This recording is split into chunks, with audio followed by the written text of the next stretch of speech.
I resisted all the way, a new thing for me, and a circumstance which greatly strengthened the bad opinion Bessie and Miss Abbot were disposed to entertain of me.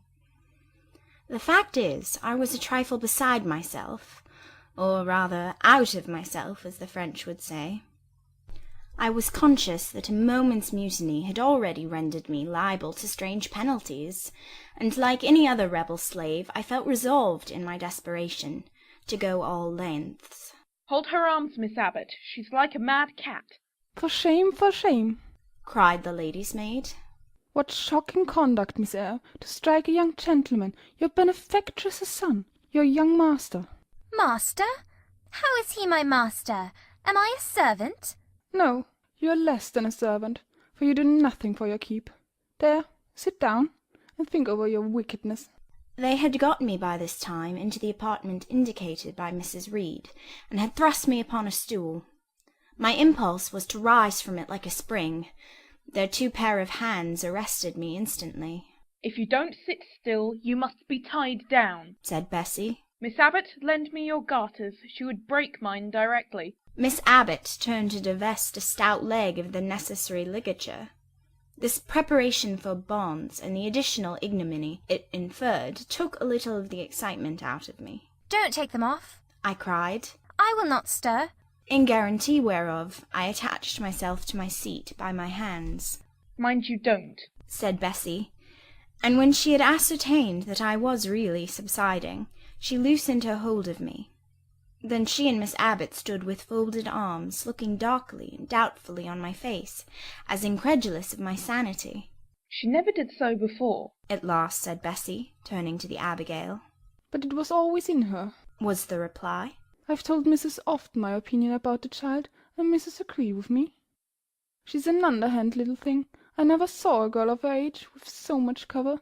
Bessie answered not, but ere long, addressing me, she said, "You ought to be aware, miss, that you are under obligations to Mrs. Reed. She keeps you. If she were to turn you off, you would have to go to the poorhouse." I had nothing to say to these words. They were not new to me. My very first recollections of existence included hints of the same kind. This reproach of my dependence had become a vague sing-song in my ear, very painful and crushing, but only half intelligible. Miss Abbot joined in. "And you ought not to think yourself on an equality with the Mrs. Reed and Master Reed, because Mrs. kindly allows you to be brought up with them. They will have a great deal of money, and you will have none. It is your place to be humble, and to try to make yourself agreeable to them." "What we tell you is for your good," added Bessie, in no harsh voice. "You should try to be useful and pleasant. Then perhaps you would have a home here. But if you become passionate and rude, Mrs. will send you away, I am sure." "Besides," said Miss Abbot, "God will punish her. He might strike her dead in the midst of her tantrums, and then where would she go? Come, Bessie, we will leave her. I wouldn't have her heart for anything. Say your prayers, Miss Eyre, when you are by yourself, for if you don't repent, something bad might be permitted to come down the chimney and fetch you away." They went, shutting the door and locking it behind them. The Red Room was a square chamber, very seldom slept in.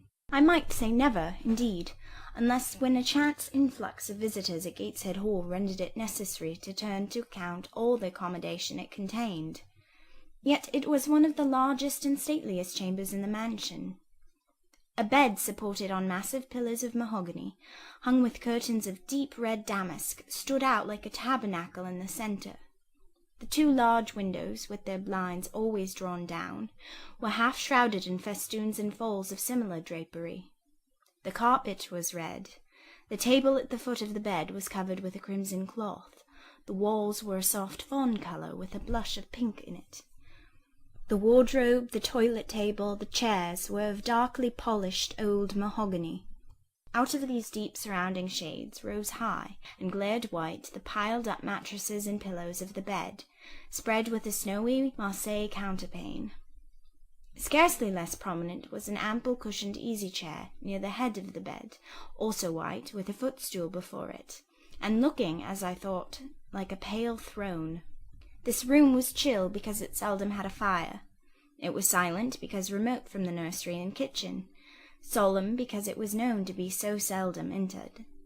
The housemaid alone came here on Saturdays, to wipe from the mirrors and the furniture a week's quiet dust, and Mrs. Reed herself, at far intervals, visited it to review the contents of a certain secret drawer in the wardrobe, where were stored divers parchments, her jewel casket, and a miniature of her deceased husband. And in those last words lies the secret of the Red Room, the spell which kept it so lonely in spite of its grandeur. Mr. Reed had been dead 9 years. It was in this chamber he breathed his last. Here he lay in state. Hence his coffin was borne by the undertaker's men, and since that day a sense of dreary consecration had guarded it from frequent intrusion. My seat, to which Bessie and the bitter Miss Abbot had left me riveted, was a low ottoman near the marble chimney-piece. The bed rose before me. To my right hand there was the high dark wardrobe with subdued broken reflections varying the gloss of its panels. To my left were the muffled windows. A great looking-glass between them repeated the vacant majesty of the bed and room.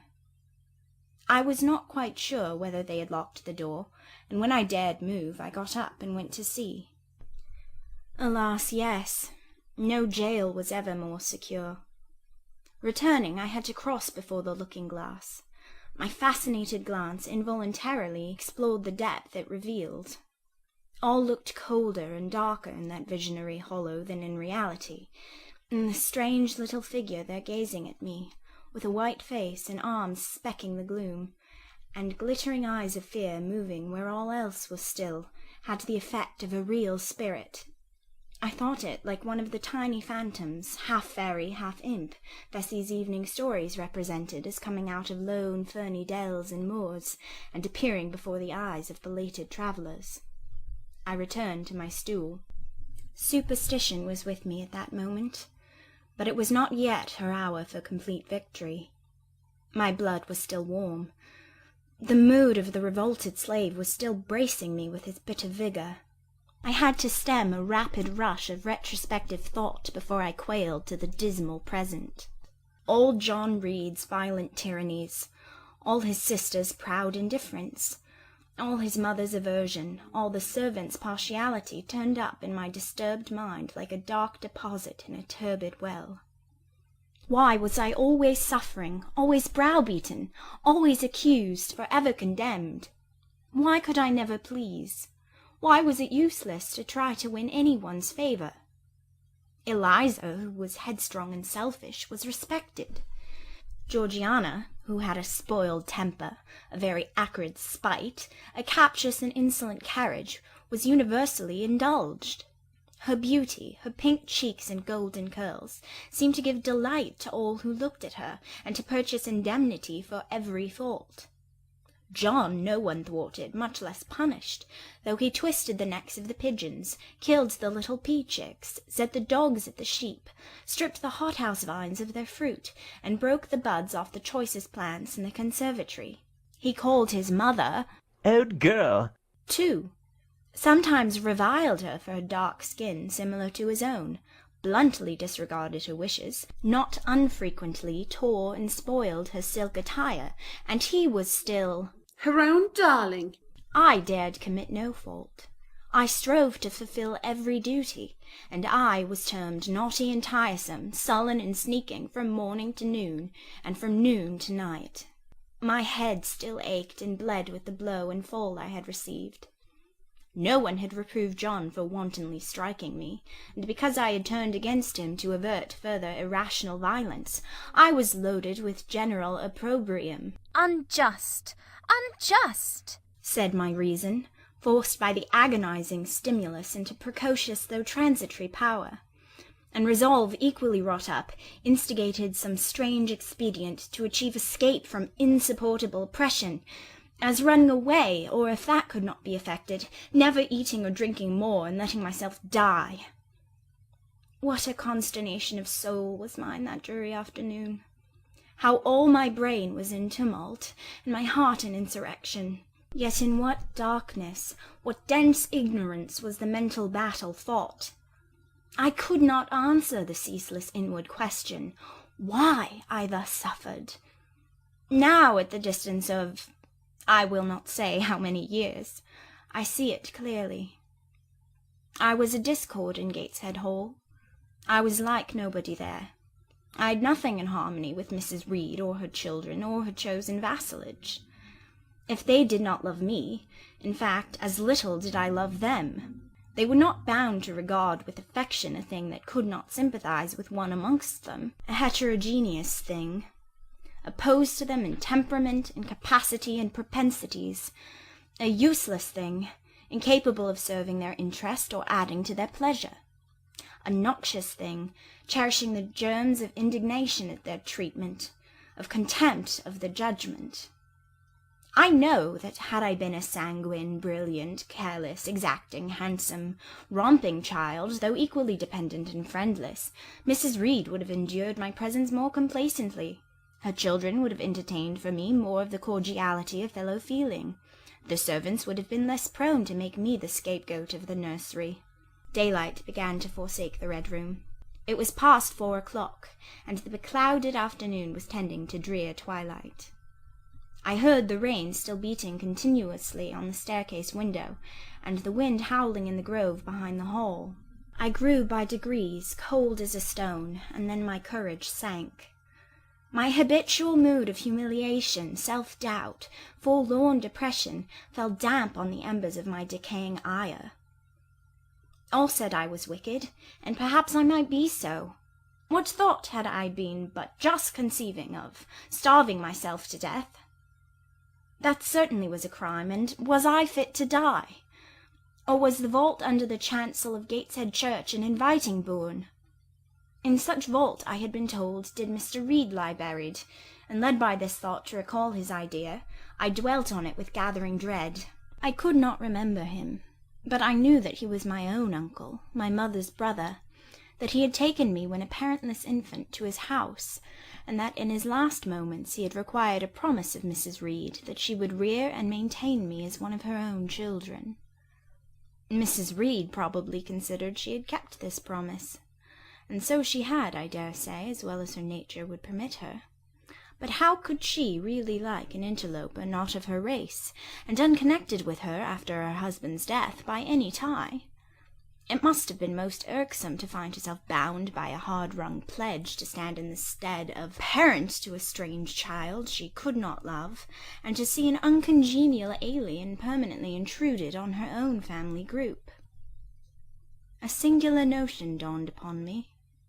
I doubted not, never doubted, that if Mr. Reed had been alive he would have treated me kindly.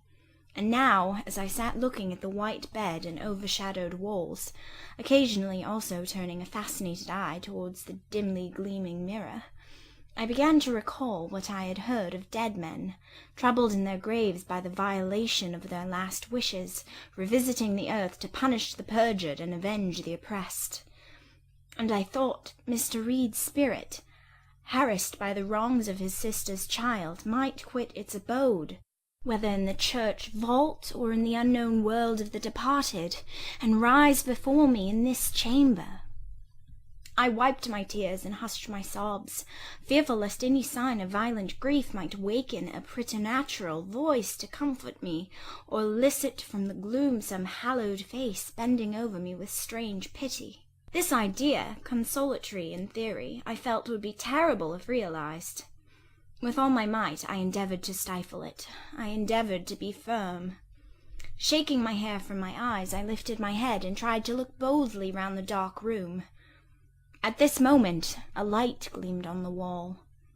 Was it, I asked myself, a ray from the moon penetrating some aperture in the blind? No, moonlight was still, and this stirred. While I gazed, it glided up to the ceiling and quivered over my head. I can now conjecture readily that this streak of light was, in all likelihood, a gleam from a lantern carried by someone across the lawn. But then, prepared as my mind was for horror, shaken as my nerves were by agitation, I thought the swift darting beam was a herald of some coming vision from another world. My heart beat thick, my head grew hot, a sound filled my ears, which I deemed the rushing of wings. Something seemed near me. I was oppressed, suffocated. Endurance broke down. I rushed to the door and shook the lock in desperate effort. Steps came running along the outer passage. The key turned. Bessie and Abbot entered. Miss Eyre, are you ill? Said Bessie. What a dreadful noise! It went quite through me, Exclaimed Abbot. Take me out. Let me go into the nursery. Was my cry. What for? Are you hurt? Have you seen something? Again demanded Bessie. Oh, I saw a light, and I thought a ghost would come. I had now got hold of Bessie's hand, and she did not snatch it from me, She has screamed on purpose. declared Abbot in some disgust. And what a scream! If she had been in great pain, one would have excused it. But she only wanted to bring us all here, and know her naughty tricks. What is all this? Demanded another voice peremptorily, and Mrs. Reed came along the corridor, her cap flying wide, her gown rustling stormily. Abbot and Bessie, I believe I gave orders that Jane Eyre should be left in the Red Room till I came to her myself. Miss Jane screamed so loud, ma'am. Pleaded Bessie. Let her go. Was the only answer. Loose Bessie's hand, child. You cannot succeed in getting out by these means. Be assured, I abhor artifice, particularly in children. It is my duty to show you that tricks will not answer. You will now stay here an hour longer, and it is only on condition of perfect submission and stillness that I shall liberate you then. Oh, aunt, have pity. Forgive me. I cannot endure it. Let me be punished some other way. I shall be killed if— Silence! This violence is almost repulsive. And so, no doubt, she felt it. I was a precocious actress in her eyes. She sincerely looked on me as a compound of virulent passions, mean spirit, and dangerous duplicity. Bessie and Abbot having retreated, Mrs. Reed, impatient of my now frantic anguish and wild sobs, abruptly thrust me back and locked me in without further parley. I heard her sweeping away, and soon after she was gone, I suppose I had a species of fit. Unconsciousness closed the scene. End of chapter 2.